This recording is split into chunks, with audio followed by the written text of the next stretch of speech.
Welcome to Coffee Conversations, where we chat about life, the mind, and all things about psychology over a good cup of coffee. OMG, excited na ako. I just had to say class about this last week. Nako, I'm so guilty pa naman pag ganito yung usapan. Pero sige, let's unpack it together. Ay, baka ako rin. Pero baka normal lang naman maglabas ng galit, right? I've got some real-life scenarios and studies to share, so let's see how this fits into our lives.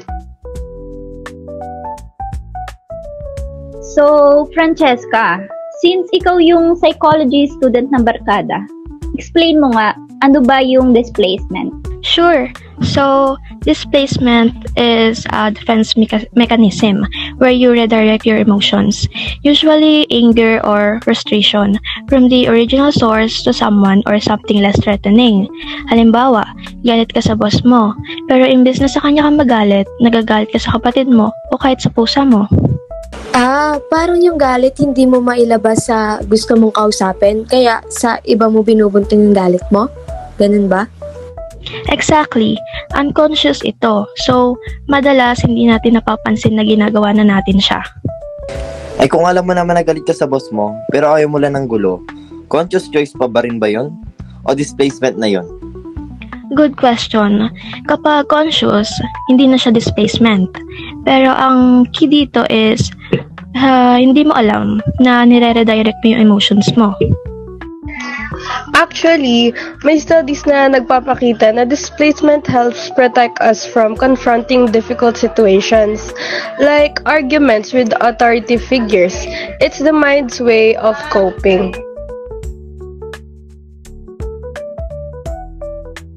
Jam, kanina sabi mo guilty ka rito. So, ano nga ba yung chika mo? Okay, so last week, I had this horrible day sa trabaho. Parang sunod-sunod yung demands ng boss ko tapos late pa yung isang teammate ko sa submission. Pag uwi ko, I was so irritable na kahit yung simpleng tanong ng partner ko, parang sobrang nakakainis na. Napasigaw pa nga ako kasi hindi pa siya naghuhugas ng plato. Next jam, defense match, pero gets ko, parang naipon lahat, tapos sumabog ka na lang. Exactly. Pero after ko mag-cool down, na-realize ko na hindi naman talaga siya yung problema. Nag-sorry ako pero nakaka-guilty talaga. Yan na yan. Classic example ng displacement. Sa trabaho ka galit pero sa bahay mo na ilabas kasi mas safe konfrontahin yung partner mo kaysa sa boss mo. Yup, that's a textbook scenario. Sabi ng research, displacement often happens in close relationships kasi mas alam natin na tatanggapin tayo ng mga mahal natin kahit na magkamali tayo. May kwento ako about sa akin. Napagalitan ako ng prof ko sa school ko kahapon. And then ang dami niyang sinabi about sa assignment ko. Kaya na-bad trip na lang ako. Nasira mood ko kaya pag uwi ko kinausap ako nanay ko about sa school. Doon ko nga bigla nasigawan si mama eh. I had the same scenario. Napagalitan din ako ng prof ko last week.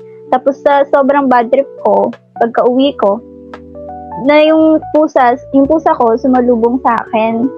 Di ba nga bad trip ako? So, parang na-deadma ko siya. Di ko rin siya nabigyan ng pagkain niya. So, the next day, naawa ko, binigyan ko na lang siya ng treat. Yun. Alam nyo, hindi talaga natin maiiwasan na ibuntong yung galit natin sa ibang tao o bagay. Kasi ayun lang naman yung time na pwede natin mailabas yung mga hinanakit natin. Kaso nga lang, sa ibang tao mo yung nagawa. Kahit wala naman silang kaalam-alam sa mga nangyayari.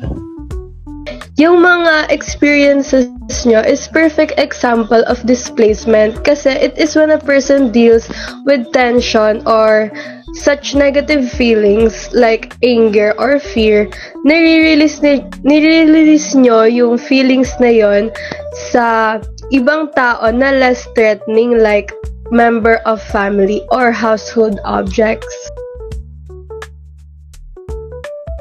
Pero teka, parang normal lang naman yan ah. Ba't kailangan lagyan ng label tulad ng displacement? Good point, Dave. Normal talaga siya. It's a natural coping mechanism. Pero kapag hindi mo siya na-address, it can hurt your relationships or make you avoid solving the real problem. True. May mga cases na yung repeated displacement leads to bigger issues like unresolved workplace, stress spilling over sa family life. Kaya important na maging aware tayo sa ganitong behavior.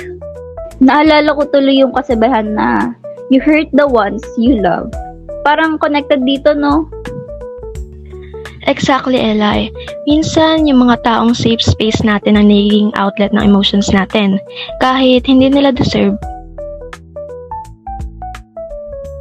Okay, so paano ba natin maiiwasan to? Any tips from Francesca and Marian? So, first step talaga is self-awareness. Kapag napapansin mo na nagagalit ka sa ibang tao o bagay na hindi naman directly related sa issue mo, pause and reflect. Tanungin mo sarili mo, sino ba talaga ang source ng emotions ko? Agree. May nabasa akong study na mindfulness exercises like journaling or even deep breathing can help you process emotions better before reacting. Sa akin, therapy talagang nagbukas ng awareness ko. Natutunan ko na importante pala to confront the real issue, kahit mahirap. Paano kung talagang ayaw mo lang ng confrontation? Tips para sa mga tulad kong duwag. Naku girl, hindi mo naman kailangan maging confrontational agad.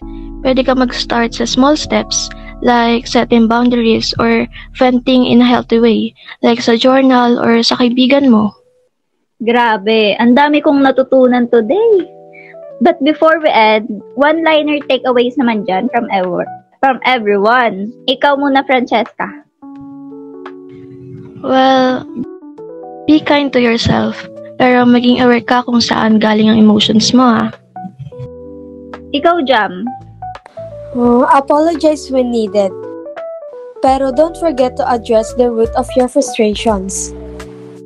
Ay, feel ko si Dave may entry to. Huwag sisihin ng pusa, hindi niya kasalanan. Ikaw, Marian. For me, mindfulness can help you break the cycle of redirecting your emotions. Grabe, napakaganda nga nun.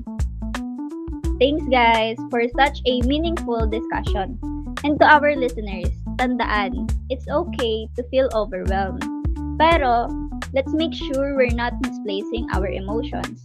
See you on our next episode. Bye! Bye!